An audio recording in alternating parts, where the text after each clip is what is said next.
Hi friends, எல்லாருக்கும் வணக்கம் and welcome back to my channel. இன்றைக்கி வந்து நம்ம என்ன பார்க்க போகிறோம் அப்படின்னு பார்த்திங்கன்னா, நான் எப்படி சேமித்தேன் அப்படின்ற சீரீஸ் வந்து ஆரம்பிக்கலான்னு வந்து இருக்கிறேன். ஏன்னா இப்போ புது சப்ஸ்கிரைபர்ஸ் வந்து நிறைய பேர் வந்திருப்பீங்க, அவங்களுக்குலாம் வந்து தெரியாது. ஒரு சில பேர் என்ன வந்து சொல்கிறீங்கன்னா, இந்த ஜுவல்லரியோட தனித்தனியாக வெயிட் சொன்னீங்கன்னா யூஸ்ஃபுல்லாக இருக்கும் அப்படின்ற மாதிரி சொல்லியிருந்தாங்க. ஸோ அதுக்காக தான் இந்த வீடியோ வந்து தனியாக போடலான்ற ஒரு முடிவு. இப்போ வந்து பார்த்திங்கன்னா, இது வந்து என்னோடய ஹஸ்பண்டுக்கு மேரேஜ் டைமில் வந்து செய்முறை செய்வாங்க இல்லையா, அந்த டைமில் வந்து போட்டது. கிட்டத்தட்ட வந்து பார்த்திங்கன்னா ஒரு 16 வருஷத்துக்கு முன்னாடி. இது ரேட் வந்து இப்போ எடுக்கணும் அப்படின்னா அரை பவுன் வந்து இருக்குது.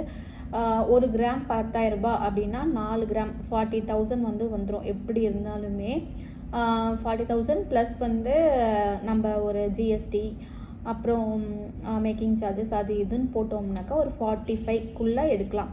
இப்போ இருக்க ரேட் வந்து நான் சொல்கிறேன். அப்போ வந்து ஜிஎஸ்டிலாம் எதுவுமே கிடையாதுங்க. அப்படியே போனோம்னாக்கா எடுத்துகிட்டு வந்துடலாம். ஸோ இது வந்து பார்த்திங்கன்னா அப்போது ரேட்டுக்கு வந்து 4 பவுன் வந்து 65,000 கொடுத்து வாங்கினாங்க. அப்போ அரை பவுனுக்கு எவ்வளோன்றதை நீங்களே வந்து கால்குலேட் பண்ணிக்கோங்க. அடுத்த வீடியோவில் மீட் பண்ணுறேன். பாய்.